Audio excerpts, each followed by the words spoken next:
Hey all அஸ்லாம் வலைக்கம். இன்றைக்கி நம்ம என்ன ரெசிபி பார்க்க போகிறோம்னா எக் கீ ரோஸ்ட் எப்படி செய்யறதுன்னு பார்க்கலாம். ரொம்பவே டேஸ்டி அண்ட் எம்மியான ரெசிபி. இப்போ எப்படி செய்யறதுன்னு பார்க்கலாம். ஃபர்ஸ்ட் ஸ்டவ் ஆன் பண்ணிக்கலாம். ஸ்டவ் ஆன் பண்ணிட்டு கீ கொஞ்சம் ஊற்றிட்டு ஒரு பட்டை, ஒரு ஏலக்காய், ஒரு கிராம்பு போட்டு நல்லா வதக்கிட்டு நல்லா தின்னாக ஸ்லைஸ் பண்ண ஒரு 4 வெங்காயம் எடுத்துக்கலாம். அதை போட்டு நல்லா வதக்கிக்கலாம். வெங்காயம் நல்லா வதங்கினதுக்கப்புறம் ரஃபாக சாப் பண்ணி வச்சுருக்க டொமேட்டோஸ் போட்டு ரெண்டையும் நல்லா ஒரு 5 to 10 minutes நல்லா வேக வச்சுக்கலாம்.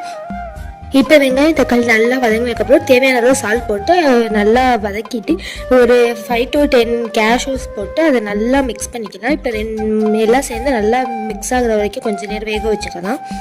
நல்லா வெங்காயம் தக்காளி எல்லாம் வெந்ததுக்கப்புறம் அதை ஆறுனதுக்கப்புறம் மிக்சியில் போட்டு நல்லா ஃபைன் பேஸ்ட்டாக அரைச்சி எடுத்துக்கலாம். இப்போ அதே பேனில் கொஞ்சம் 2 tablespoon கீ ஆட் பண்ணிக்கிறேன். கீ ஆட் பண்ணி நல்லா ஹீட் ஆனதுக்கப்புறம் மிளகாப்பொடி, மஞ்சத்தூள், உப்பு 3 போட்டு நல்லா மிக்ஸ் பண்ணிட்டு இன்றைக்கி நான் எக்ஸ் பாயில் பண்ணி வச்சுருக்கேன். அதை போட்டு நல்லா ஒரு ரோஸ்ட் பண்ணிக்கலாம். எக்ஸ் நல்லா ரோஸ்ட் ஆகுற வரைக்கும். இப்போ எக்ஸை ரோஸ்ட் பண்ணி தனியாக எடுத்து வச்சுக்கலாம். இப்போ அதே பேனில் வந்துட்டு எக்ஸ்ட்ரா உங்களுக்கு தேவையான அளவு கீ சேர்த்துக்கலாம். கீ ஆட் பண்ணிட்டு நம்ம அரைச்சி வச்சுருக்கோம்ல வெங்காயம் தக்காளி பேஸ்ட், அதை ஊற்றி அதில் லைட்டாக தண்ணி மிக்ஸ் பண்ணி நல்லா போட்டு நல்லா அது ஒரு பாயில் வர வரைக்கும் வந்துட்டு நம்ம வச்சுக்கலாம். நல்லா அப்படி பச்சை வாடெலாம் போயிட்டு அப்படி நல்லா மிக்ஸ் ஆகுற வரைக்கும் அதை நம்ம வேக வைக்கலாம். இப்போ நல்லா அந்த மசாலா குக் ஆனதுக்கப்புறம் 1 tablespoon garam masala, 2 tablespoon chilli powder, 1/2 tablespoon turmeric போட்டு நல்லா மிக்ஸ் பண்ணிக்கலாம்.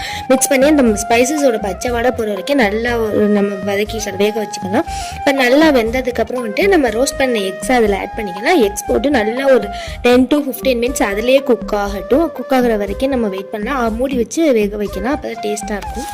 ஒரு 10 minutes நல்லா அது வெந்துருச்சு. மசாலாவும் எக்ஸும் நல்லா பைண்ட் ஆகிடுச்சு. இப்போ உங்களுக்கு ஆப்ஷனல் தேவைன்னா வந்துட்டு நீங்கள் மேலே லைட்டாக கீ சேர்த்துக்கலாம். கீ போட்டு நல்லா ஒரு 2 minutes நல்லா ரோஸ்ட் பண்ணிட்டு ஸ்டவ் ஆஃப் பண்ணிடலாம்.